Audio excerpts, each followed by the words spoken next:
Hello and welcome to my channel. If you enjoy my content, please like and subscribe. Hope you enjoy the next 3 stories.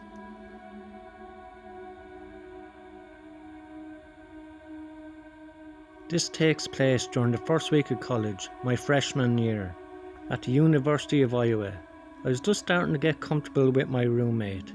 He was dedicated to the idea of rushing a fraternity, and rush week was starting the next week, but the parties were starting Thursday of the first week. My roommate didn't want to go alone because it would be harder to meet people that way, so he wanted me to go along with him. I happily agreed.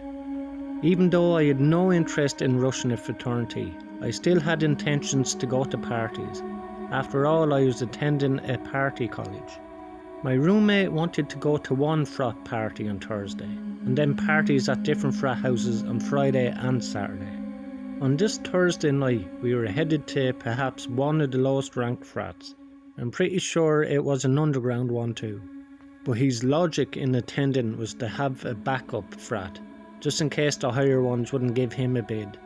The frat house was really far from campus, and a much more slummy downtown area. We pulled up to a corner house, and if it wasn't for the blasting music and cars parked everywhere, we would never picture this house as a frat. It literally looked like they settled with the first house they found. We knocked on the door to immediately be greeted by some short, chubby guy in a white t-shirt holding a solo cup. His shirt had sweat stains by his armpits. He told us to come right in. The party itself was in a horribly dimly lit room, with probably 50 guys bunched up into the living room. It was hot as hell in there.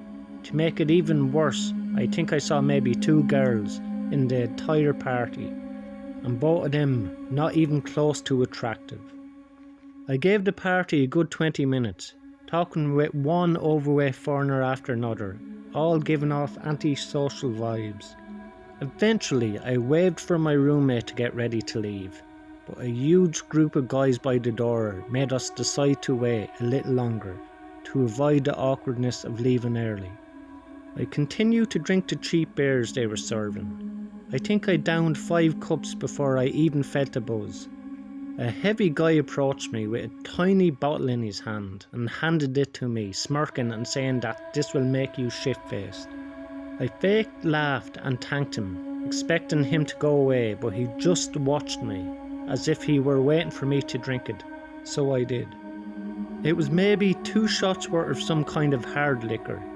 The guy then started making conversation with me, and every time I hinted that I was trying to get away, he would try to pull me further into this otherwise one-sided conversation.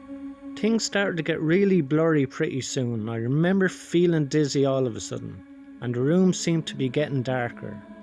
That was the last thing I remember before waking up in the dark room, laying in a bed.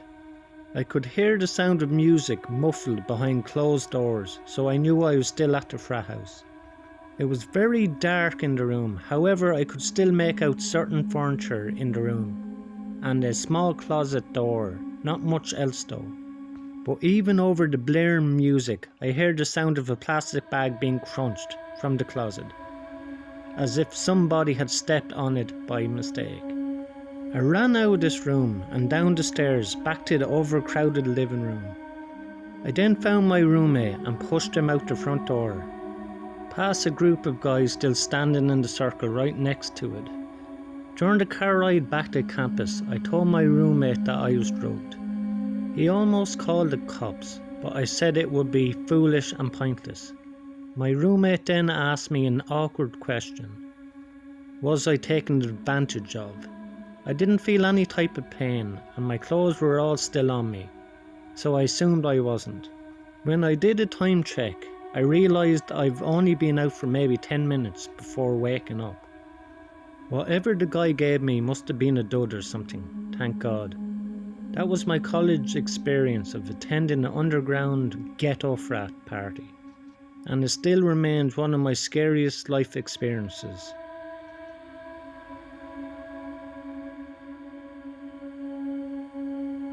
I had a single dorm in my first semester of sophomore year. There was one in the corner of the floor, kind of secluded from the rest of the dorm. Rooms, since it was in its own little section.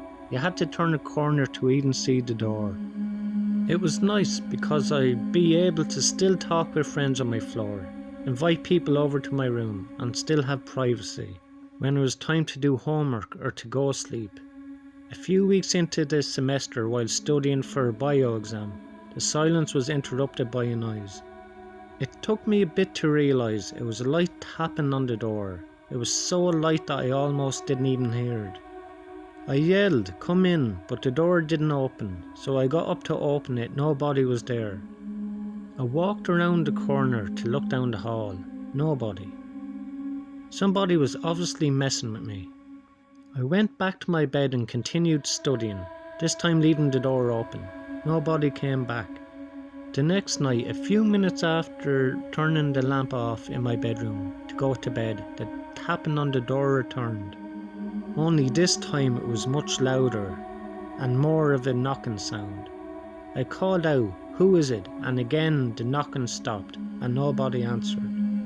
I got out of my bed quickly and opened the door to see my small private corridor was void of any people again. I ran the 10 feet from my door to the corner to look down the main hallway of the floor. Nobody. The next morning, I asked some of the other kids in the dorm if they had been messing with me. Everyone said no.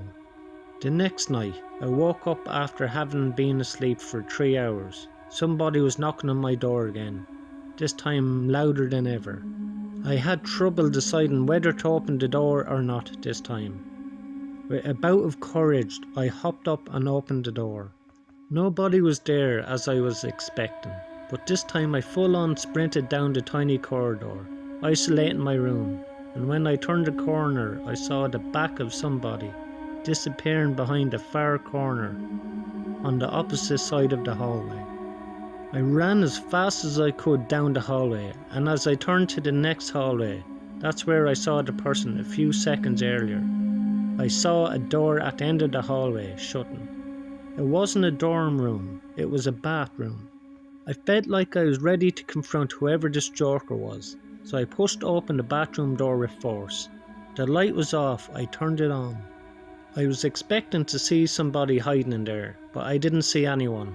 My first instinct was to check the 2 bathroom stalls, which were both shut.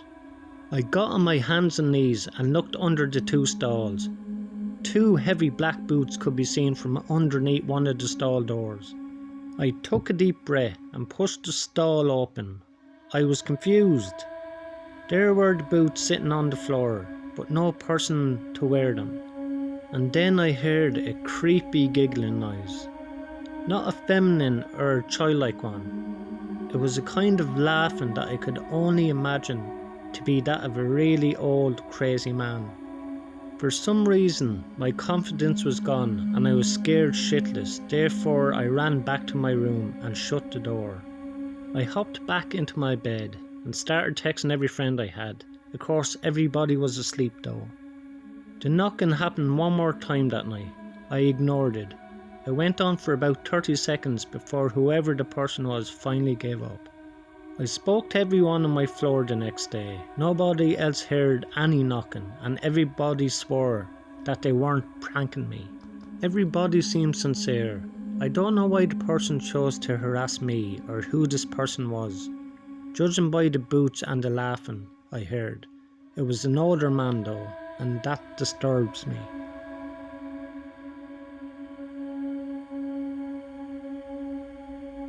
I got along fine with my college roommate Stacey. She was a messy one sometimes, but other than that we had no problems. We'd lend each other stuff all the time at our school, and we had bunk beds, which I think are kind of unusual in college dorms. I was on the top bunk because I was the lighter sleeper, and Stacey was always constantly getting up in the middle of the night, so she'd definitely be waking me up if I was on the bottom. There was this one night that still sticks with me to this day, only because I don't really know how to logically explain it. Stacey and I were in our room studying. I was at my desk and she was in her bed. I had a big presentation the next day for one of my classes. so I was just going over my talking points again. In fact, I practiced them with Stacey a few times, and she acted as my audience. Then, asking questions afterwards, she told me I could borrow one of her tops tomorrow if I needed it for my presentation, as I didn't have any nice formal kinds of tops with me at school. After helping me review, she went back to her studying for a little more, then she went to sleep. I wasn't done studying, but as a courtesy I turned off my desk lamp and went up to my bunk and kept studying there, on my laptop. Stacey would snore sometimes, so when she started snoring, I knew she was asleep. I continued my studying and rehearsing for another half an hour, before closing my laptop screen, putting it to the end of my bed, then going to sleep. I woke up at like 5 AM, when light was just barely starting to creep into the almost pitch black room, through the windows. I heard Stacey down below me walking around. I groggily said Stacey's name and she answered with a I asked her if I could still borrow a nice top to wear for my presentation later that day. She went again, and I heard her open her closet door. I said thanks. I looked down at her and saw her bent over in the closet. Then she got out and waved at me, and she went to leave the dorm. The sound of the door closing snapped me out of my daze just a little more. I remember grabbing my phone to check the time and just to naturally check for any notifications. It was around 5 AM. I wondered where Stacey could have been going, most likely to the bathroom, like she would often do in the middle of the night. The waving was just a bit unusual though. But then I heard a snore from below me in the lower bunk. At first I thought I imagined it, like how could that be possible? I peered my head over the edge of the top bunk, and there was Stacey under the sheets. Did I just dream seeing Stacey in her closet? No, because I looked at the closet door. It was still open. I quickly hurried to the door to the room and went out to look in the hallway. On both sides there wasn't a soul in sight, but it had been at least 5 minutes since I heard the door shut. I shook Stacey awake and told her someone was just in our room. It took a few moments for her to fully wake up and snap to reality, which she then showed major concern for and rushed to check her closet for anything stolen. Nothing was stolen though. I still to this day don't know who that was or how she got in. I reported it to the university police, but their investigation and review of the camera in the lobby of the building turned up nothing. But I know for a fact it wasn't a hallucination or a dream.